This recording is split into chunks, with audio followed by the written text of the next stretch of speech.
Short answer is yes. We have a serious problem, both in terms of future demographics, but also in terms of seniors living in poverty. And it turns out that with the investment that is actually less money than the government spent on the G20 security, or the whole G20 meetings, we can actually get a lot of seniors out of poverty, if not all of them, if done properly. We propose to very slowly, well, somewhat slowly, increase the rate of CPP. We also propose that the safest pension is the government pension. You know how the markets crashed in 2008, and this devastated many people's life savings. So we propose to allow people to invest extra money in their own CPP account. We also propose some credits to help people renovate their homes so that they can have loved ones who would still like some independence live in the same property as them. So there's some of the measures that we propose.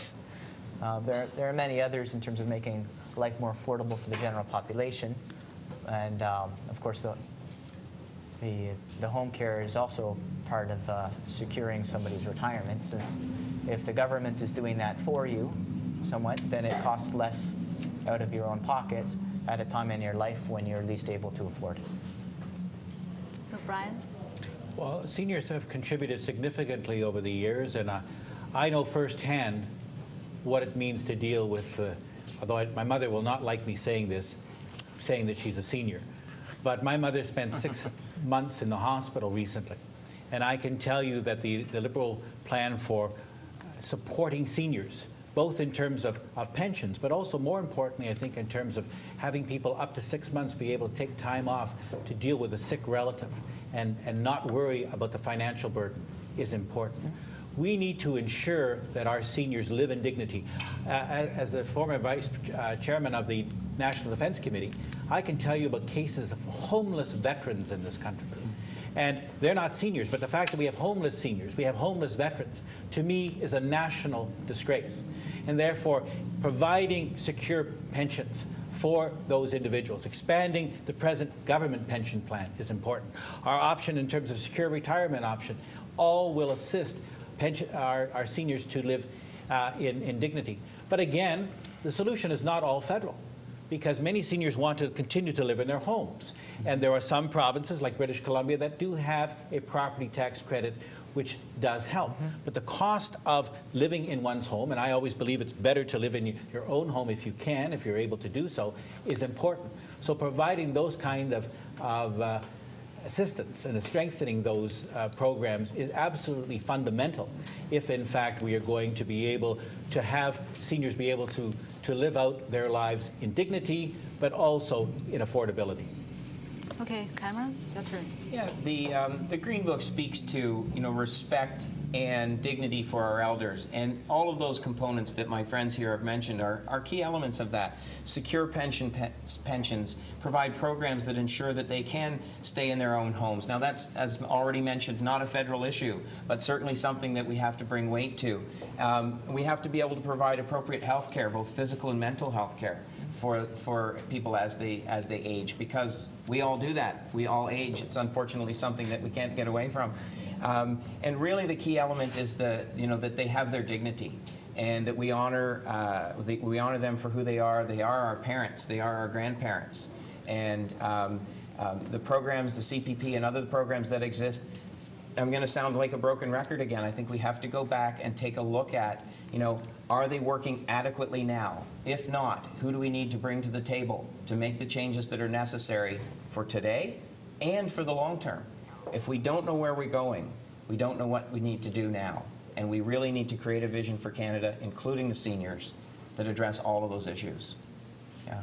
Okay, let's discuss on this topic. I would like to add that just because you turn 65 doesn't mean you suddenly become sick and injured, right? Many seniors are living healthy much longer, right? So the idea that we're suddenly going to be tsunami of health costs, doesn't work that way. Eventually, you get to the end of your life, and yes, you get sick or injured and die, but those kinds of health costs happen once in your life. at the end. And however long that length is what you get, right? Also, a co-worker of mine was talking about the tax-free savings account proposal. It sounds great, and if you have the money, you can save it, right? But this kind of measure, once you're already up to $10,000, $15,000, $20,000 outside of the RRSP, which is again a great program, but you have to have the money in order to take advantage of it. So these kinds of things, although they're great goodies, they don't help our country, specifically the people that need the most help. And I would point out, in 1999, we strengthened the CPP system, because rather than build a new system, you should try to strengthen the public one that we have to ensure for Canadians. Every quarterly, I meet with the mayor of Richmond Hill and with the member of the provincial legislature. And part of that discussions is not just on issues dealing with infrastructure or dealing with transit, it's dealing with affordability issues, particularly around seniors, what's happening in the community. We have to continue to ensure that, but we also have to deal with some of the barriers. Some of the barriers are bureaucratic. I had a senior veteran, actually, who, after 3 months of trying to navigate through Veterans Affairs to get a pair of new eyeglasses, came to my office. Now, we were able to get them those eyeglasses, but when you're 88 years old, and you are fighting the government of Canada for a pair of eyeglasses, which he was entitled to, but again, all the bureaucratic red tape, unacceptable. So one of the things also we have to do is look at what do we have in place, how can we make it more effective? Simply because the rules often there, you need a Philadelphia lawyer, as they say, to interpret them. And I don't think that that's appropriate. It's not the kind of thing that I want to see my mother or anyone else have to go through. Yeah. Again, not a lot of debate. Yeah, well, there's also an issue of affordable housing, which is fairly acute in Richmond Hill.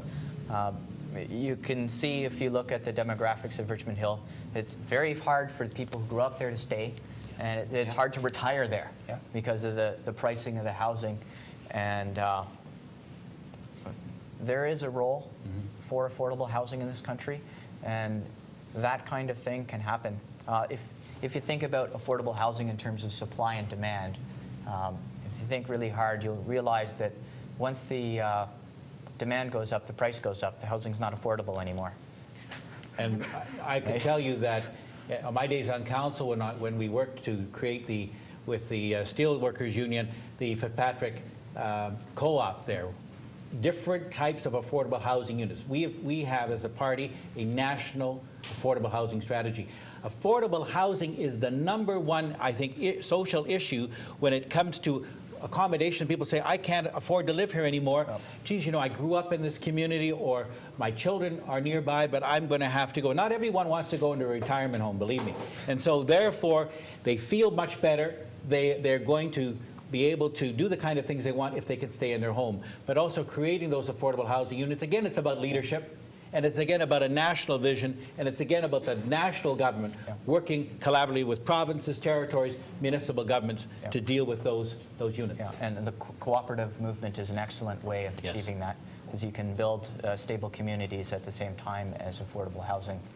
It's worth definitely, if you don't know about cooperative housing, just look into it. And not only creating new ones, reinvesting in the units we already have so that they don't deteriorate. Yeah, and again, I think what you can see here, just in this conversation, and it is more of a conversation than a debate, is that from Elizabeth May's point, when we bring people together at the table to create solutions, we actually can create a solution that's workable.